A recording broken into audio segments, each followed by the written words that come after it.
প্রিয় শিক্ষার্থীরা, আজকে আমরা নগ্নবীজি এবং আবৃতবীজি উদ্ভিদের এই চ্যাপ্টার থেকে বেশ কয়েকটা ক্লাস আমরা করেছি।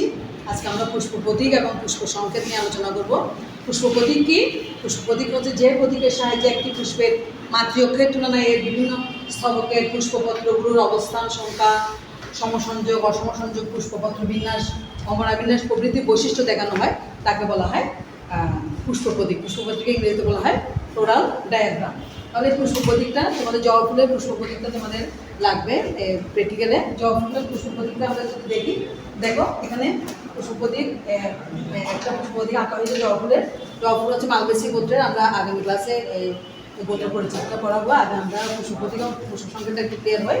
দেখো এখানে এই জায়গাটা কি, এটা হচ্ছে, এগুলো হচ্ছে বৃতি। বৃতিকে এভাবে প্রতীকের সাহায্যে এভাবে লেখা হয়েছে। এটা হচ্ছে উপবৃতি, এটা হচ্ছে মাতৃ অক্ষ, এর থেকে পুষ্প সৃষ্টি হয়।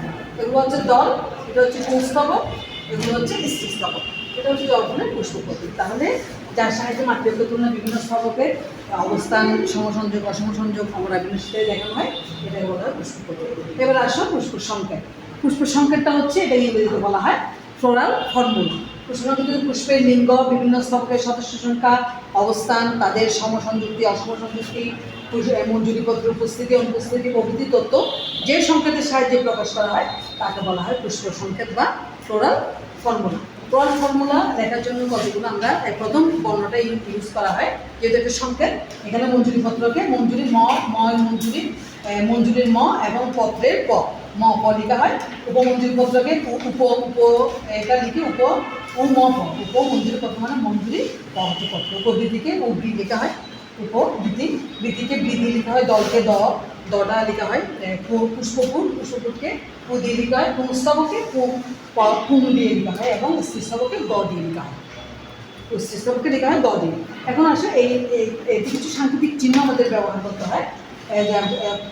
বহু ধরনের পুষ্প আমরা গত ক্লাসে পড়েছি না, পুষ্প বিভিন্ন ধরনের ফল পড়েছি, বিভিন্ন ধরনের ফল ফুল বিভিন্ন ধরনের হয়ে থাকে। এখানে মানে ধরনের উপর নির্ভর করে কিছু সংকেত বা চিহ্ন ইউজ করা হয় আমাদের পুষ্প সংকেতের মধ্যে। এক প্রতিসম মানে একটা প্লাস মতো, একটা প্লাস মতো একটা দেওয়া হয় বা পার্সেন্টেজ দেওয়া হয়। বিশেষ করে একটু লেখা হয় এক প্রতিসম। বহু প্রতিসম হলে প্লাস বাইরে একটা গোল দিয়ে দেওয়া হয় এবং এটা হচ্ছে পুষ্প, দেশি পুষ্প একটু লিখে। বলিঙ্গটা হচ্ছে পুং এবং স্ত্রী দুটো কিন্তু যেটা হয় একটু বলিঙ্গ পুষ্প।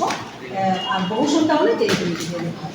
আর পুষ্প সংখ্যার লেখার নিয়ম হচ্ছে প্রথমে মঞ্জুরিপত্র থাকে, মঞ্জুরিপত্র তাও মঞ্জুরিপত্র পর্যায়ক্রমে একটু উপবৃত্তি, বৃত্তি, দল, পুষ্পপুর, পুংস্তবক, স্ত্রীস্তবক এগুলো লেখা হয়। এখানে আরও একটি ব্যাপার আছে, পুষ্প যদি এক প্রতিসম বহু প্রতিসম হয় তাহলে সাংকেতিক চিহ্ন দিয়ে ব্যবহার করা হয় এবং বৃদ্ধি, দল, পুংস্তবক, স্ত্রীস্তবক কোনো কিছু না থাকলে এটা শূন্য দেওয়া হয়। এখন আসো আমরা জবা ফুলের পুষ্প সংখ্যা যেটা আমাদের লাগবে এটা একটু ব্যাখ্যা সহ আমি তোমাদেরকে বলছি। জবা ফুলটা হচ্ছে একটু বহু প্রতিসম। বহু প্রতিসমের চিহ্ন কী ছিল দেখো, সেটা হচ্ছে বহু প্রতিসম। এটা হচ্ছে উপলিঙ্গ ফুল, উপলিঙ্গ চিহ্নটা আছে। উপবৃত্তি কয়টি? উপবৃত্তি হচ্ছে 5টি।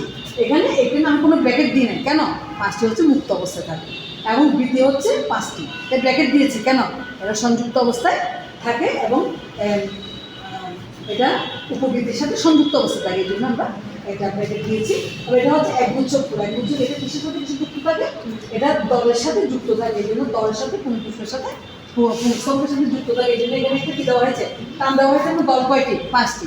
5টা দলে হচ্ছে পাপড়িগুলো হচ্ছে তোমার মুক্ত এবং গর্ভপত্র হচ্ছে 5টি। গর্ভপত্র হচ্ছে 5টি কি সংযুক্ত। এখানে কি দিয়েছি?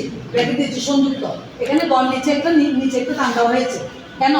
গর্ভাশয় হচ্ছে অধিগর্ভ হলে নিচে দেওয়া হয়, আর অধগর্ভ হলে নিচে দেওয়া হয়, অধিগর্ভ হলে পরিবার দেওয়া হয়। তাহলে আমাদের এই হচ্ছে জবা ফুলের পুষ্প সংখ্যার লেখার নিয়ম। এখন আসো আমরা আজকে কী কী জানলাম। আজকে তাহলে আমরা পুষ্পপতি কাকে বলে জানলাম, জবা ফুলের পুষ্পপতি অঙ্কন করা শিখলাম। পুষ্প সংখ্যা কাকে বলে জানলাম, জবা ফুলের পুষ্প সংখ্যার লেখার নিয়মটা শিখলাম। বর্ণমালা কি ব্যবহার করা হয় পুষ্প সংখ্যার লেখার সময়, পুষ্প সংখ্যার যে ব্যবহৃত বিভিন্ন চিহ্ন এবং লেখার নিয়মগুলো আমরা জানলাম। আগামী ক্লাসে তোমাদের একবীজপত্রী উদ্ভিদের গোত্র পরিচিতি এবং দ্বিবীজপত্রী উদ্ভিদের গোত্র পরিচিতি, বিশেষ করে জবা ফুলটা যেহেতু প্র্যাকটিক্যাল আছে, আগামী ক্লাসে তোমাদেরকে জবা ফুল নিয়ে আলোচনা করবো। আগামী ক্লাসে আসার সময় সবাই একটু জবা ফুল নিয়ে আসবে। ধন্যবাদ সবাইকে, ভালো থাকবে।